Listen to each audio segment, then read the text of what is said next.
Today is a day of paramount importance for Ukraine. You are celebrating the 28th anniversary of the adoption of the Ukrainian constitution by the Verkhovna Rada. Thank you for your invitation to take part in this conference. While you are watching my presentation now, I'm traveling by train from Krakow to Kiev. This will be my third time in Ukraine. I'm going to stay in your country for a couple of weeks to give some lectures and carrying out some academic research projects. The topic of your conference today is the value of the Ukrainian constitution. I would like to look at this topic from a specific and external perspective that you might be unfamiliar with. The value of the Ukrainian constitution for the European Union. As we all wish, one day Ukraine will join the European Union.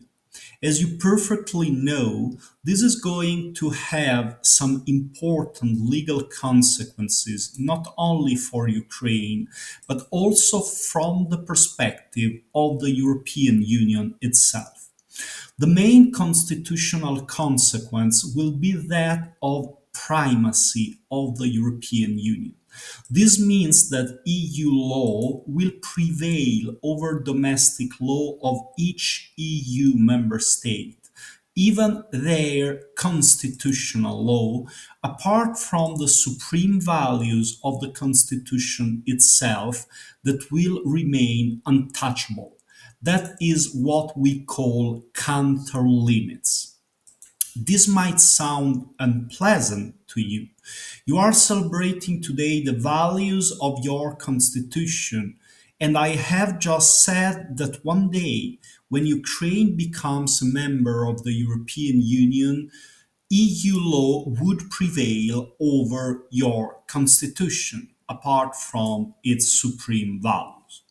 However, I would like you to reflect upon the fact that your constitution will play a legal role within the EU constitutional framework. First of all, under Article 6.3 of the Treaty on the European Union, fundamental rights as they result from the constitutional traditions common to the member states shall constitute general principles of the Union's law. This means that one day, when Ukraine joins the EU, Ukrainian constitutional traditions common to the other member states shall constitute general principles of the Union's law. In other words, your constitutional traditions common to the other member states will be EU law. This was recognized by the European Court of Justice in a very important judgment concerning Italy, my country, in 2017, the Enrico case.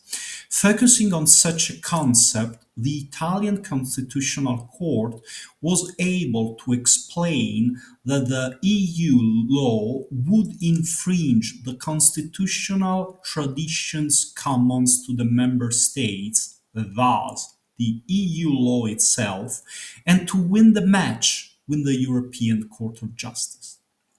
Secondly, under Article 4.2 of the Treaty on the European Union, the Union shall respect the equality of member states before the treaties, as well as their national identities inherent in their fundamental structures, political and constitutional, inclusive of regional and local self-government.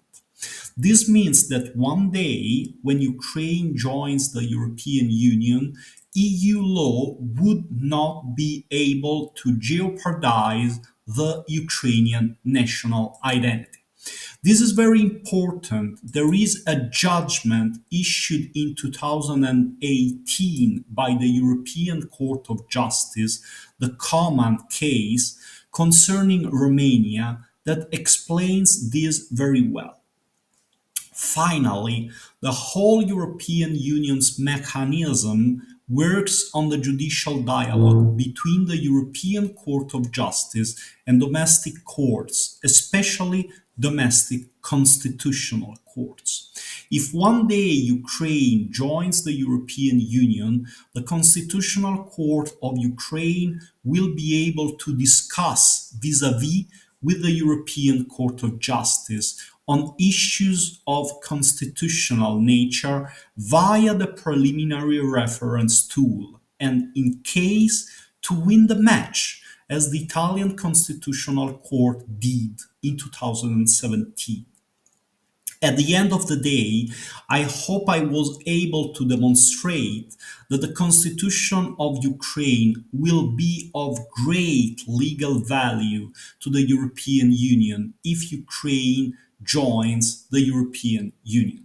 Although EU law will prevail over your constitution apart from its supreme values, your constitutional tradition common to the member states will become general principles of the Union's law.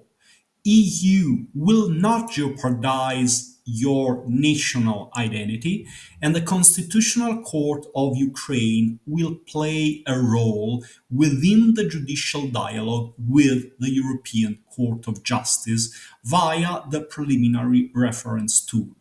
At the beginning of our European history in the 50s, Italy was scared to lose some pieces of our sovereignty and to see them taken away by the European communities.